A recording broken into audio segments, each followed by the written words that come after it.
Support for Just Seen It comes from Warner Archive Instant. Streaming hard-to-find movies and TV shows direct from the studio at WarnerArchiveInstant.com.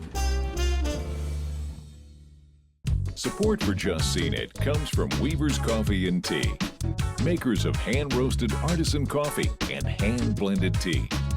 Learn more at weaverscoffee.com.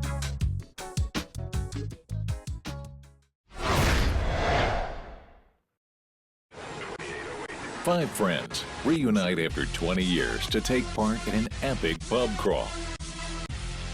What they don't realize is Earth has been invaded by aliens.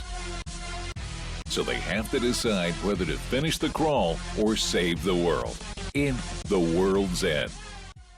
Hi, I'm Brenna. I'm Aaron. And I'm Sean, and we're going to talk about the latest team-up from director Edgar Wright and stars Nick Frost and Simon Pegg, The World's End. We've all just seen it. Aaron, start the golden mile for us. So this is the final installment in the Cornetto Trilogy that Edgar Wright and Simon Pegg have so graciously dubbed these three movies, Shaun of the Dead, Hot Fuzz, and now The World's End. As far as the trilogy goes, it's my least favorite in the trilogy. It's still not saying that it's a bad movie, though, because it's very entertaining, it's very fun.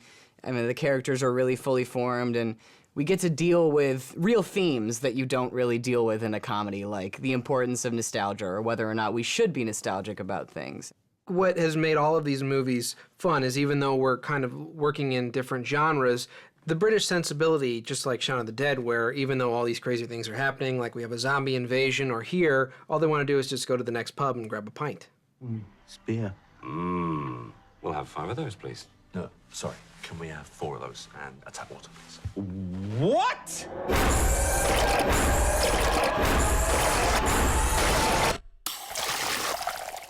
The character development is where this film shines, because the story itself, the first and second act are a lot of fun, but as it goes on, it just sort of falls apart and comes to a very unsatisfying conclusion, which doesn't make sense and kind of undoes its own morals. There's this idea of, well, we just want to be kind of fun-loving and free and can do anything we want.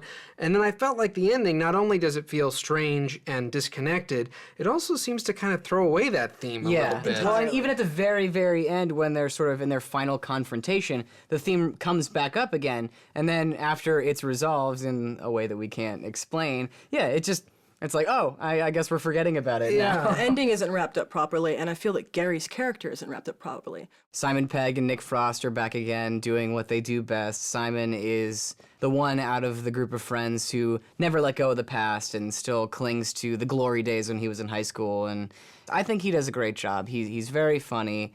I mean, he brings all the humor, but everybody's hilarious in their It's own actually way. one of my favorite Simon Pegg performances I've seen in a long time, because he's got so much depth. He's silly, he's ridiculous, he's at the peak of his physical comedy skills. But he's serious when and he he's needs also to serious, be. and he's at this heart-wrenching scene, and you're just this depth to his character and his this range he has. It's amazing to watch him work.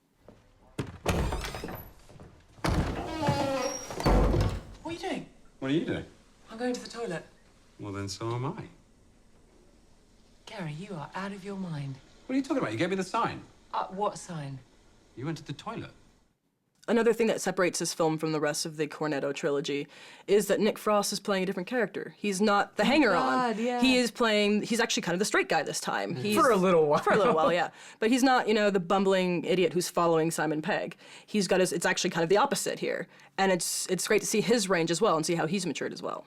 I haven't been in a movie for a long time, probably at all this year, that was so quotable, and just all these lines that I remember, and not only because they were funny, but because of how they were delivered and who delivered them. Yeah, the script was written for these actors. The script was written with all of the actors in mind.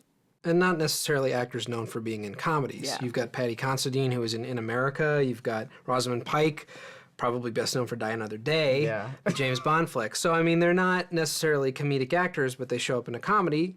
So Edgar Wright is clearly at the helm of this film, and he's doing the things that he does best. His directorial style, it uses a lot of different elements. We've got fast cutting, we've got great little montages. Everything's at play that he's used in his previous 2 films, and he utilizes all of these elements in a more refined way. You can really tell that he's grown up in making this film. He's also quite good at making sure all the ends meet. So you know when you go into an Edgar Wright film that if you see something in the beginning, it's probably going to be referenced again at the Yeah, end. they're great with plants and Yeah. payoffs. So there's a lot of that in this film, as you'd expect, as well as inside jokes for his previous films, even some space references with some cameos from that as well. But what I took away from this film were the fight sequences. Bradley James Allen is a stunt coordinator, and he did Kick-Ass, and he did Scott Pilgrim, and he did such great work with each of these actors and gave them each their own fighting style. So you have like this amazing fight scene where Simon Pegg's character is trying to drink his beer while still fighting off aliens. Yeah. Edgar Wright knows how to utilize every part of a film to his advantage, and does so here. The World's End is definitely an enjoyable conclusion to the trilogy. I don't think it's everything I hoped it would be, but it's fun nonetheless, so I say see it. Complete the Golden Mile, complete the Blood and Ice Cream trilogy, and see it.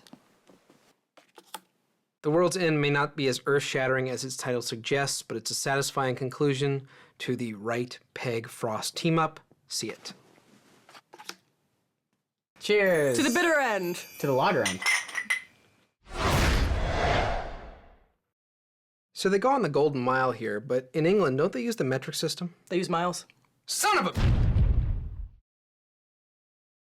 Support for Just Seen It comes from Weaver's Coffee and Tea, makers of hand-roasted artisan coffee and hand-blended tea. Learn more at weaverscoffee.com. Support for Just Seen It comes from Warner Archive Instant, streaming hard-to-find movies and TV shows direct from the studio at warnerarchiveinstant.com.